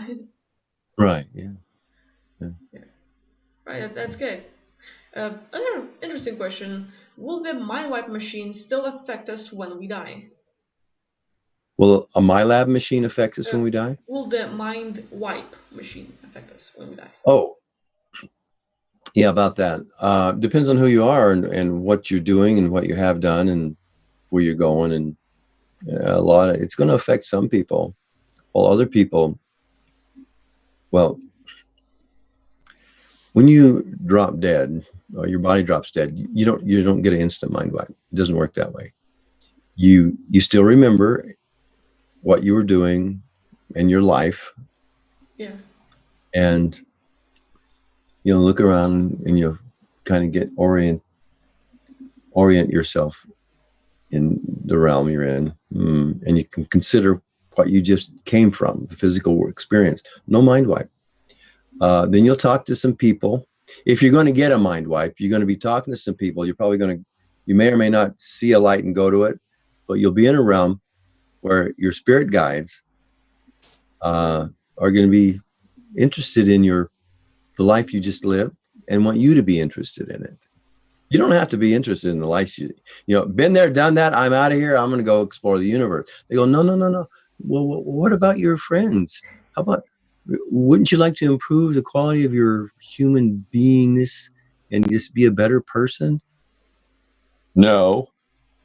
I want to go exploring. Bye now. And go, but they're going to come at you in like, hey, how are you doing? And they're going to hope you got problems. Well, I hung myself and I wish I hadn't done that now. Oh, well, let us help. How about next time you go, we can work on your, what was your problem again? Well, I don't know. I was bummed out. I fucking hung myself. Fuck. Oh, yeah. Well, we can, help you have a better life next time around. Really? Yeah, let's review your life. Want to? Okay. And then I'll shove all your crappy experiences in your life and say, oh, yeah. Oh, how about the, ooh, remember this one? You go, yeah. Oh, maybe we can do some work on that too. Just reincarnate one more time. Okay. They will take you down that path and they'll have their pretty robes on. They'll be all friendly, just like any con man ever. Con, short for confidence. They will gain your confidence. They will say whatever they got to do, but you don't have to do that. And you still haven't got a mind wipe. You're not mind wiped. You don't get a mind wipe till you go pew, and shooting back into that little baby body. And even then, it doesn't necessarily take, because little kids can have past life memories real easily. It's not until you're about 2 or 3 or 4, it takes this programming to wipe it out. People, 4-year-old talking about being a soldier in the war, last war, it's crystal clear to the little kid. And mother, father, grandpa saying, don't you be talking like that. That's ridiculous. That's stupid. Exactly. And then somebody else is a little smarter go, I hear you, little kid, but they'll lock you up. They will fuck with you if you're talking about it. Don't talk about that. He's not saying don't believe you. Don't talk about it. But by the time you're 5 or 6, you don't remember jack. You've been taught not to. And plus that you've been programmed to wipe it out. So mind wipe. But you don't get it when you drop dead. No, you get it as you're coming back in. That's how that works. Wow, it's a lot. Yeah, and thanks for asking that question, because I really never talked it out. Or a lot of times, what I do is somehow I access this information. I know it, but I really don't access it until I'm asked the question, and I go, well, let me. And then I just start making shit up. No.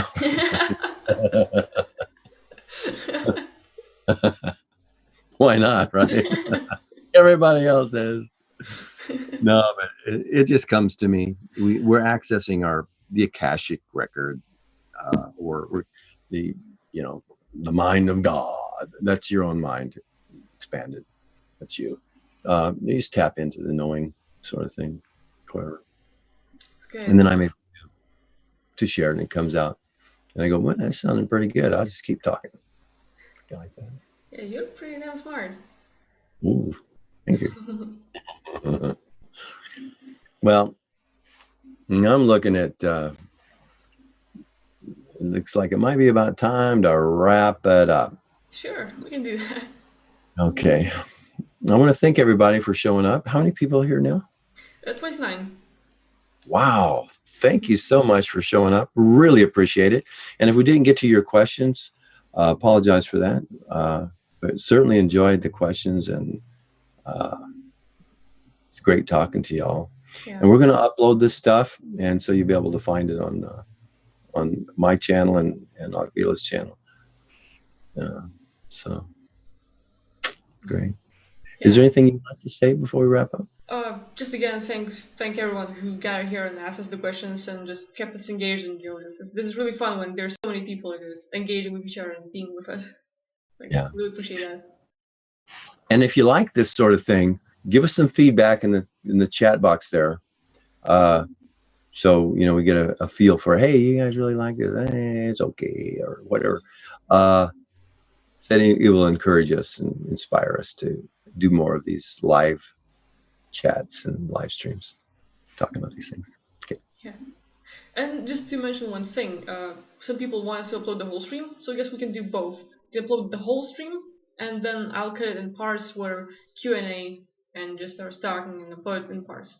So both ways, Yeah, both ways sound good. Yeah, we can do it both ways. All right. Thank you all for showing up, and go over to richwest.net for more information about it. If you'd like a session with Ogvila, or take learn how to get out of body with the out of body course over there, or learn how to do soul contract revocations. Okay. All right. Thank you. Bye-bye now.